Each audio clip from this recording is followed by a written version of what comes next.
You could mistake him for Tyson Fury. He's that big. He's Lane Johnson. He's going to his first heavyweight fight. You're jacked about that. Super jacked. Pull that puppy up. So, all right, you and I, let's just clear the air. We had a lot of problems early in our relationship. We did? Yeah, because you said, I want to have fun, and New England's not fun, and I went right after you, and you came back to me. So let's clear it up. Do you regret saying, I want to have more fun and not necessarily win every year? I think I expressed myself, and I was able to live with the aftermath. So, hey, after about a week of getting heckled, I was good, man. You were okay with it? I was good. You like to have fun? Yeah. Hey, but the other side is, hey, we're putting in work, too. Just come and watch. Okay. So let me talk about this. So you go to Philadelphia. You're a small-town kid, and you go to Philadelphia. And Oklahoma fans love their football. Philadelphia's crazy town. It is intense. Were even you went to a high school that loved football. You go to Oklahoma football. What was your first feeling about Philadelphia, the intensity of it? It can be intimidating. It can kind of be overwhelming. At first when you walk in there, you're the 4th overall pick. You have Jason Peters, who's a future Hall of Famer. Okay, you're supposed to implement that guy and be just like him. So that's from the get-go. And I think my welcome to Philly moment was my 3rd game. We played the Chiefs. And the 4th quarter, give up 2 or 3 sacks, Colin, and it wasn't good for me. And they boo, and they get after you. Oh, yeah, they do more than boo. And but after that, I mean, it's kind of earn your stripes city. So you go out there and show what you can do. If you can go through tough love, brotherly love, then you'll be good. Carson Wentz is somebody I've supported. I love him. I think he's a gamer. I'm a huge fan.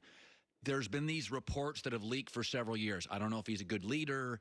My takeaway is, I don't know. My eyes tell me, I watch you guys around him, it looks like he leads. I thought that at the end of this year he was spectacular. Where do you think those stories come from? When you don't win. We were 9-7 last year, 8-8, or whatever we were. We have expectations. I mean, ever since winning the Super Bowl, I mean, we've, our goal is to get to the playoffs and do well, start winning. And I think nobody faced more scrutiny, I think, over the past couple of years than Carson. I think it was a weird predicament he was in with Nick Foles. I mean, how many times has anything like this happened before? He's got Nick Foles as a statue at the stadium. You have a statue at the stadium, man. Hey, and you have to go to work every day. I think he did a good job of ignoring the noise. I think he really worked his tail off this year. They had the whole injury-prone label, this and that. I think he did a good job of working through it. I think he ignored the distractions. And I think he answered a lot of questions this year, especially with lots of injuries. You take a lot of big play receivers away from different teams, see how they respond. I think he responded well, did a good job of, creating big plays, not very many turnovers, and really just being efficient. And I think he showed a lot this year when his back was against the wall. Lane Johnson brought to you by Mercedes, the best or nothing. Philadelphia is an organization. They paid Wentz early. They pay. If they like you, they pay. They'll cut you if they don't like you. They'll trade you. They're aggressive. But if they like you, they'll pay you. Dallas is in a situation where they've paid everybody except Dak. They paid Jalen Smith early. They paid Zeke 2 years early. They paid Tyron Smith forever. They pay you. If they like you, they pay you. They brought Jason Witten back. They'll pay him. They haven't paid Dak. You faced him. You've seen him multiple times. He's beaten you before. I think Wentz is a better pure player than Dak is. What are your just interpretations of Dak having faced him 5 or 6 times? Well, I know he's a guy in Dallas. I know that he's well-liked by his team. I think he's a great leader from what I've heard, been around him. And really, I don't think he hasn't done a whole lot of bad there. I think he's been pretty consistent. I mean, just like you said earlier, it all goes down to winning playoff games. That's how you're seen as a quarterback. What have you done? And so there's lots of questions for a lot of guys out there. But is he one of the up-and-comers? Yes. I think I don't know where he's going to land, if he's going to be in Dallas. I think, with free agency, it's all about timing. And I think, with what they do, it's all about strategy. So I think wherever he goes, he's going to get paid. And I think with, every other NFL player, you're going to get your chance to prove your worth. You have faced that Cowboy team, that Cowboy defensive front multiple times. Now, they pay a lot of people on offense, Lane. They pay their offensive linemen. They're going to pay Amari, probably franchise tag him. They paid Zeke. Defensively, they've got really good linebackers in Dallas. But when you line up with your own line on their defensive front, just how good are they? How good is Dallas's? I hear a lot of all I know is this. Your O-line's good. How's their D-line personnel? They're one of the more talented, I think, teams that I've seen last year. When you look across the board, pretty sound secondary. A beast in Byron Jones. You have a great young linebacking core, Van Der Esch and Smith. You have DeMarcus Lawrence, who everybody's looking at the sack total. When I watch a game, I see a guy who's disruptive. If he's not making the sacks he had last year, why? Is he getting double-teamed a lot? Yeah, he is. Is he still the same player? Yes. I think when you look at it, it's really a weird team to diagnose just from the talent base and kind of their production. What were they, 8-8, whatever they were this year? So it's from an outside perspective looking in, it's very confusing as to why they're not better. So at the end of the year, your team fell apart physically. Carson Wentz pretty much put the team on his back and said, I'm going to use scout team guys, and I'm going to get us to the playoffs, which he did. But we didn't expect much from you guys. You just didn't have your personnel. It's a players' league. Everybody's looking to get Lane Johnson in the draft. There's going to be 5 offensive tackles. They're looking for the next you. What did you feel when the team fell apart physically? You guys didn't bail. It would have been so easy in Week 12. We're done. Take me to what it was like in the room, knowing you had scout running backs. You had scout receivers. Well, I think it's easy when you get in that predicament because the expectations are minimal. So you're not expected to do a whole lot. So that was pretty similar with kind of our theme the past, few years. Even last year's pretty similar scenario. Everybody was hurt. We're a couple plays away from, maybe being back in the Super Bowl or in the game with the Rams. So just with what we've done the previous 2 years, I think that's kind of our culture, kind of the identity that we've created. Hasn't begun early, but usually around playoff times when we kind of come out firing all cylinders. So ultimately, it's not, it is what it is. We lost the first round of the playoffs. It's not our goal. You can make all this and that about the arguments, but ultimately, when you go back in the years, all you see is the record. You don't see about what happened. So also, we got some work to do. You're going to go draft a wide receiver. Many believe that. Get some more speed. Deshaun Jackson, who I ran in at the Super Bowl, I like Deshaun Jackson. Yeah. That guy's a contagious. You're around. His energy is contagious. It's incredible. Yeah. He literally, were you with me? Who was with me? I walked into a room and saw Deshaun Jackson. You literally can't smile. You cannot not smile when he's around you. He is just. And he brings that to the field. So anytime he's on the field, you have that big play threat. You know it. Everybody on the field knows it. That's a big dynamic to your offense. So the NFL is going to propose one more regular season game. My argument is it's an opportunity for you guys. Yes. It's an opportunity to get more money, get more insurance, take care of your family. A lot of people are like, we don't need more games.